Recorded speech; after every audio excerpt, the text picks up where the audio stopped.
Бројки со Наташа Мерсовска на Радио Слободна Македонија.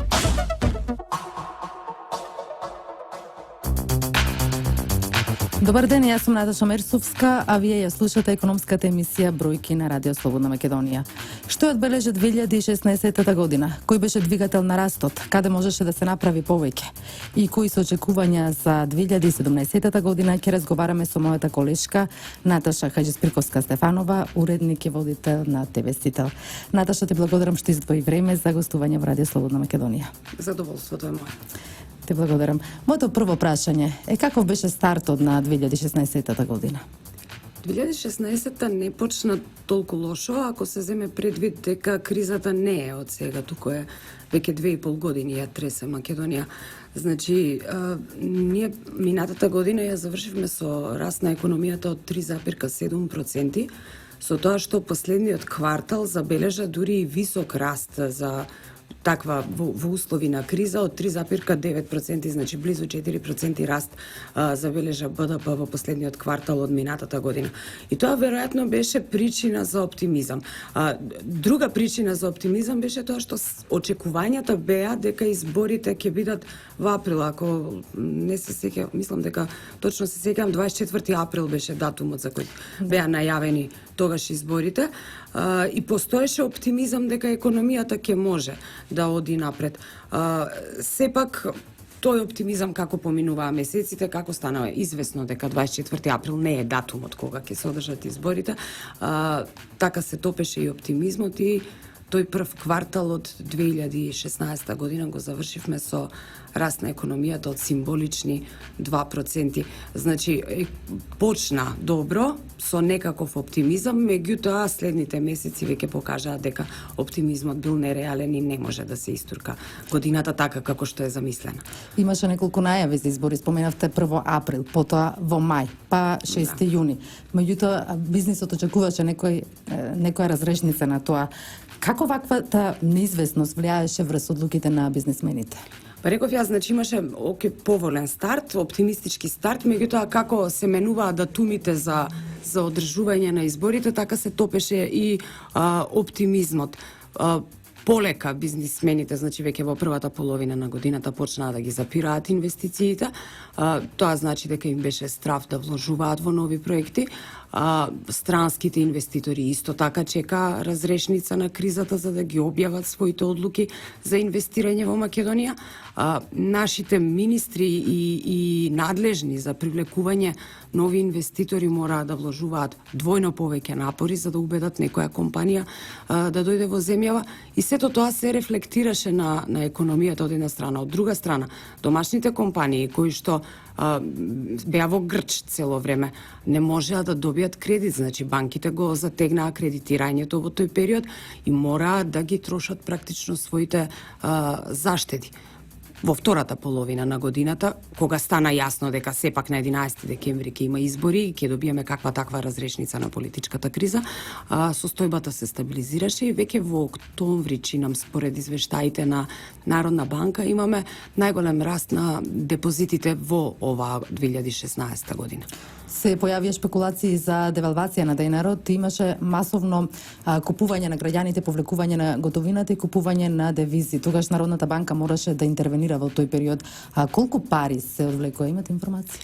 Да, значи според извештаите на Народна банка во тој период, значи втората половина на април и почетокот на мај, граѓаните повлекоа од банките 3,6 милиарди денари или некаде околу 60 милиони евра, што е 1,8% од вкупните депозити во банките. Гувернерот Богов тогаш рече дека се работи за оркестрирани шпекулации кои што имаат политичка цел да извршат притисок врз банкарскиот сектор, и апелираше граѓаните да не ги подигаат своите заштеди од банките заради тоа што парите не се безбедни под перница, туку најбезбедни се во банките. Народна банка, освен што апелираше да не се повлекуваат заштедите, во тој период и интервенираше на пазарот со 77 милиони евра и ја покачи референтната камата. Тоа значи дека ја покачи каматата по која банките купуваат благајнички записи, која е основна камата при креирањето на каматите за депозитите и за кредитите во банките. Тоа беше направено со цел да се поттикне довербата на штедачите, да пораснат каматите на депозитите за да ги задржат, да ги остават во банките. Ситуацијата брзо беше санирана и најголем губитник од целата таа ситуација всушност беа граѓаните, кои што во тој период изгубија околу 4 милиони евра. Ги изгубија на тој начин што парите кои што им беа орочени ги раскинуваа договорите, со самото тоа ја губеа каматата за која што требаше да ја добијат за своите орочени пари и реков, значи загубата за само 2-3 недели колку што траеше кризата беше 4 милиони евра и таа загуба ја платија точно штедачите. И во такви услови на политичка криза инфраструктурните проекти продолжија да се реализираат. Низ цела Македонија се градат магистрални, локални, регионални патишта. Колку вкупно и колку градежништвото влијаеше за растот на економијата? Не само во 2016 градежништвото во Македонија е двигател на растот во изминатите неколку години заради тоа што проектите кои што ги работеше владата, значи капиталните проекти го стимулираа градежништвото, а градежништвото влече со себе уште 20 на други гранки. Оваа година имавме градежен бум во смисла на тоа дека се градат 3 нови автопати, значи Демир Капија Смоквица, Штип Скопје и автопатот до Охрид, потоа 5 експресни патишта кои што се на нивото на автопат, значи со по 4 ленти. Имаме нови регионални, локални патишта и реконструкција на постоечките патишта. Се работи за инвестиција од околу милијарда евра на вкупно 600 километри патна мрежа низ Македонија. Значи тоа е нешто што не се случувало никогаш предходно во земјата.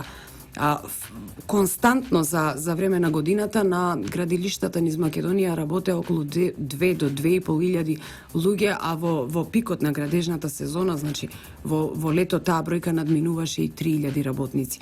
Значи тоа се луѓе кои што се ангажирани, кои што примаат плата, кои што потоа ги трошат парите, се врти парата, значи во овој случај и градежништвото дефинитивно е локомотивата која што ја влече македонската економија и во 2016 и во годините пред тоа. И она што е видливо, значи, според бројките, градежништвото е единствен сектор кој што бележи голем раст, значи збориме за раст од над 30% на годишно ниво.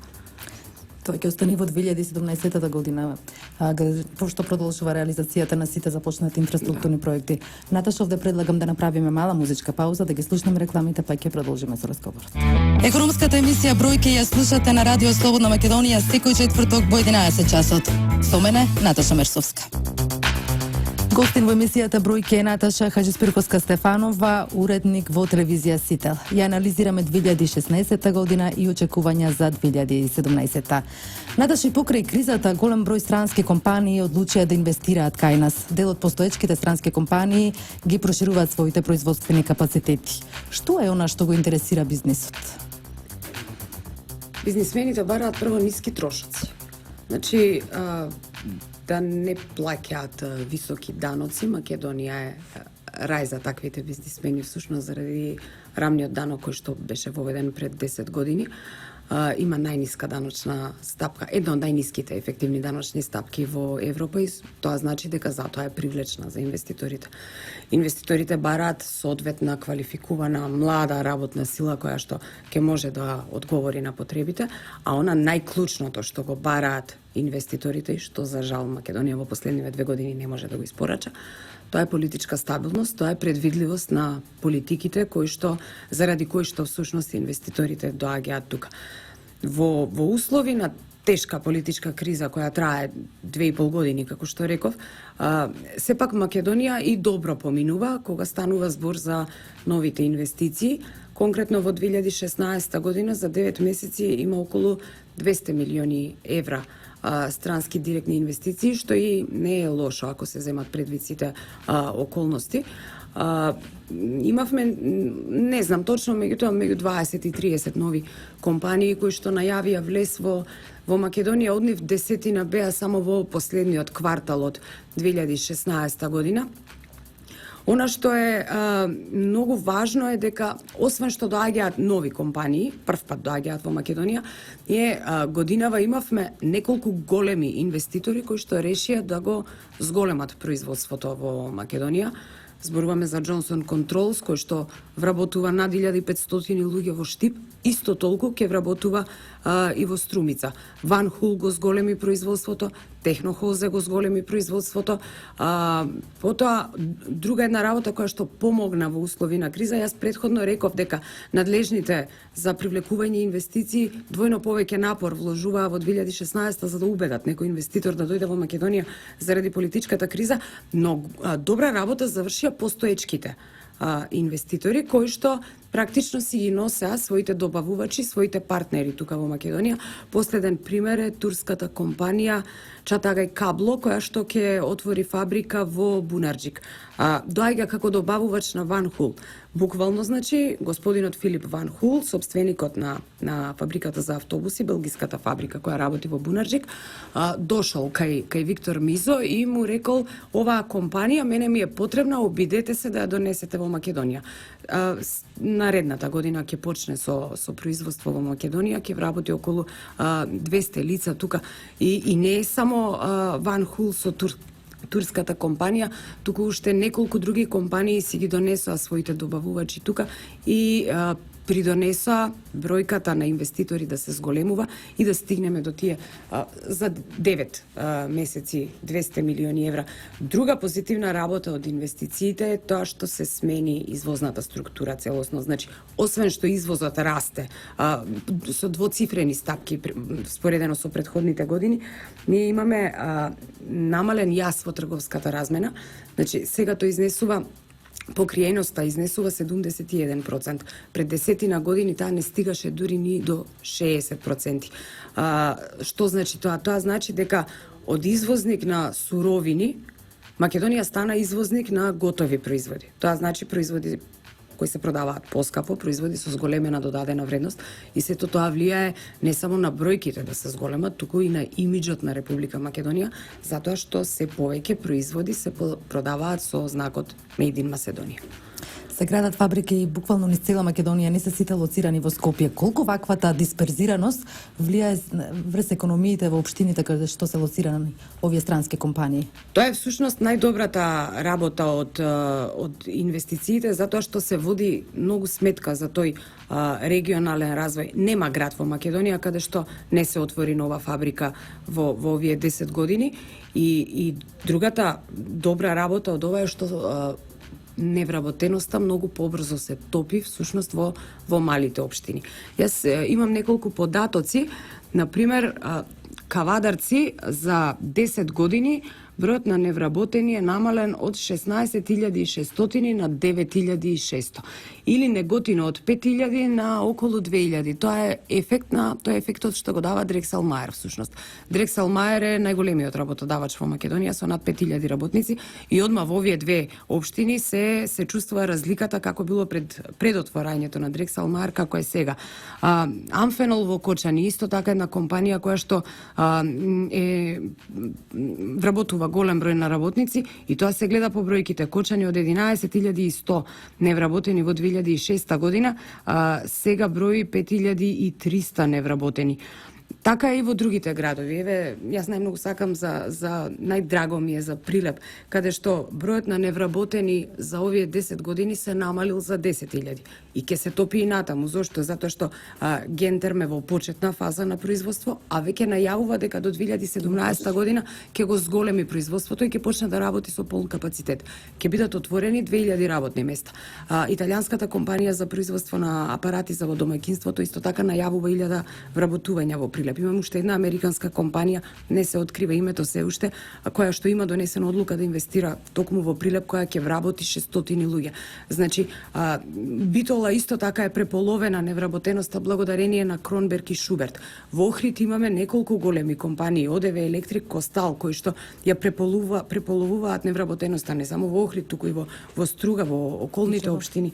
Тоа значи дека на луѓето им се нуди опција таму, посебно на младите луѓе, и дека со отворањето на нови работни места всушност се дава мотив на младите да останат тука во земјата. Колку високото рангирање во извештаите на Светска банка и на сите релевантни институции влијаеше врз одлуката на странските инвеститори да вложат во Македонија?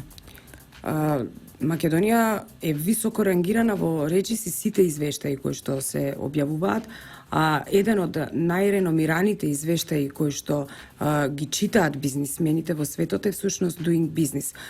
Земјава во 2006 година беше на 94-тото место на Doing Business листата, која рангира 190 земји, а годинава завршува како 5-та во Европа и 10-та во светот.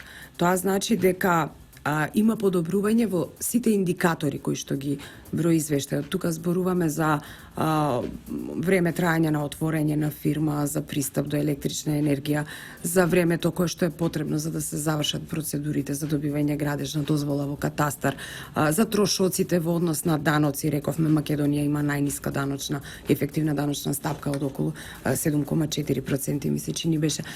Потоа, тука се вбројуваат другите индикатори како што е трошоците за извоз и увоз. Значи, Македонија е некаде за 3 пати поевтина за извозни трошоци и процедури во однос на земите од ОЕЦД.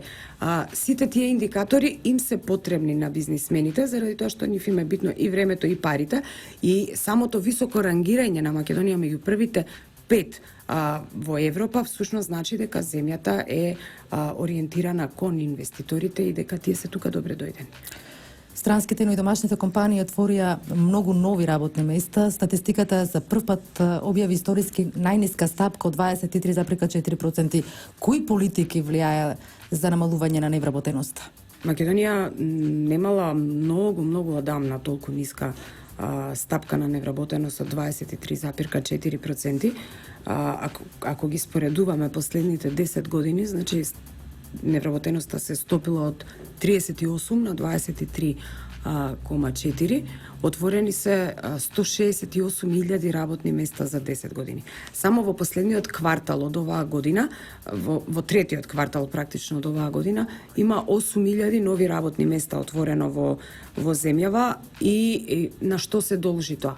И на инвеститорите кои што отвараат нови работни места, потоа се должи на градежниот сектор, за кој што претходно зборувавме, каде што околу 3.000 луѓе работат во моментов, се должи на мерките кои што се даваат на домашните компании, се стимулираат преку Агенцијата за вработување. Преку Агенцијата за вработување, тоа е Македонија вработува, која за една година имаше околу 20.000 вработувања, каде што работодавачите се ослободени од плаќање даноки придонеси за нововработените лица. Тоа е првиот проект Македонија вработува, кој што обезбеди 20.000 вработувања. Со Македонија 2 досега се веќе 4.000 вработувања има. Тука се и другите активни мерки кои што преку Агенцијата за вработување ги спроведува државата и кои што ги стимулираат работодавачите да ги пријавуваат работниците и да вработуваат нови лица, заради тоа што реков, има стимулација за тоа, значи добиваат пари за обука, добиваат олеснувања во однос на плаќање на даноци, плаќање на придонеси и се разбира, тука се и грантовите за самовработување кои што ги дава државата на невработените лица за да почнат собствен бизнис и сами да почнат да си го заработуваат лебот. Очекувате во наредните 4 години да се отворат 70.000 нови работни места? Тоа е едно од најавите за следниот период. Видете, значи, само ако се следат најавите на инвеститорите, оние планови што се за кога ќе стигнат до полно производство, таа бројка воопшто не е недостижна, затоа што некаде во следните 5-6 години само во зоните ќе работат 30.000 луѓе. Значи, јас мислам дека е реално да се очекува во наредните 4 години бројката на невработени, апсолутната бројка на невработени да се намали за околу 70.000. Наташа, да одмориме со малку музика, па ќе продолжиме со разговорот. Економската емисија Бројки ја слушате на Радио Слободна Македонија секој четврток во 11 часот. Со мене, Наташа Мерсовска. Во емисијата Бројки разговараме со мојата колешка Наташа Хаџиспирковска-Стефанова за и анализираме 2016 година и очекувања за 2017. Наташа, со пролонгирање на кризата, дел од компаниите се соочуваат со откажани нарачки и намалено производство. До кога ќе се чувствуваат последиците од политичката криза? Економијата е во шок, дефинитивно, и тој шок ќе продолжи и во 2017 година. Еве, слушам, значи, некои најави дека влада ќе се формира дури на почетокот на февруари. Значи, сето тоа значи пролонгирање на политичката криза, што ги доведува бизнисмените во еден грч кога се работи за нови инвестиции и отварање на нови работни места. Некои од нив се жалат дека дури заради таквата ситуација во Македонија, која дефинитивно е позната надвор од земјава, имаат откажување на нарачки. И некаде до 30% од нарачките кои што требало да ги работат во 2017 година се откажани. Народна банка прогнозира дека економијата во 2017 година ќе порасне за 3,5%, што не е и така лошо со оглед на тоа дека годинава беше навистина лоша кога се работи за економијата. Ја очекувам дека Народна банка овој пат ќе погоди, дека нема да има две сценарии, оптимистичко и песимистичко, како што имаше за оваа година, и дека ќе дојде до реализација на тој прогнозиран раст од 3,5%. Очекувањата на надлежните се дека крајот на оваа 2016 година економијата ќе порасне за 2,3%. Кои се вашите очекувања до крајот на оваа година? Првиот квартал од оваа година, реков, економијата порасна за 2%, во вториот квартал за 2,7%, во третиот квартал 2,4%. Значи, од прилика сега во моментов имаме раст на БДП од околу 2,5%, што е над тие прогнози за раст од 2,3%. Меѓутоа, како ќе заврши третиот квартал и дали ќе биде надмината таа бројка од 2,3%, сепак ќе треба да почекаме да видиме. Она што знаеме, вчера статистика објави, во ноември индустриското производство паднало за 5%. Вкупно оваа година индустриското производство бележи раст од само 3,4%. Реков, ќе мора да го почекаме и четвртиот квартал да заврши за да видиме како ќе заврши годината, но сепак дури и да бидат надминати тие 2,3% до 3% тешко дека може да дојде, а знаеме дека без раст од над 3% всушност исто како и да нема раст на економијата во една земја. Бизнисот бара стабилност и известност и што поскоро формирање нова влада. До кога ќе ги чувствуваат последиците доколку новата влада се формира февруари некаде? Дури да се формира новата влада во февруари, бизнисот бара да види дека е тоа стабилна влада. Бизнисот бара стабилност, бара предвидливост, да знаат дека политиките, економските политики ќе продолжат во правец во кој што оделе до тогаш. И мислам дека првата половина од годината ќе биде потешка од тоа што се очекува. Дали 2017 година ќе биде поуспешна од 2016 година? Дали може да се очекуваат нови странски инвестиции, мора да ќе се отвараат надеваме. Нови работни места? Да, мора да се надеваме дека 2017 ќе биде подобра од 2016. Реков, Народна банка прогнозира 3,5% на раст во 2017 година. Искрено се надевам дека ќе биде остварен, дури и надминат. Што се однесува до инвеститорите, голем дел од нив, кои што оваа година најавија влез во Македонија, значи се во реализација на инвестициите, градат фабрики. Еве, претходно го спомнав, Гентерм најавува дека до година ќе го зголеми производството и ќе стигне до полн капацитет на производство.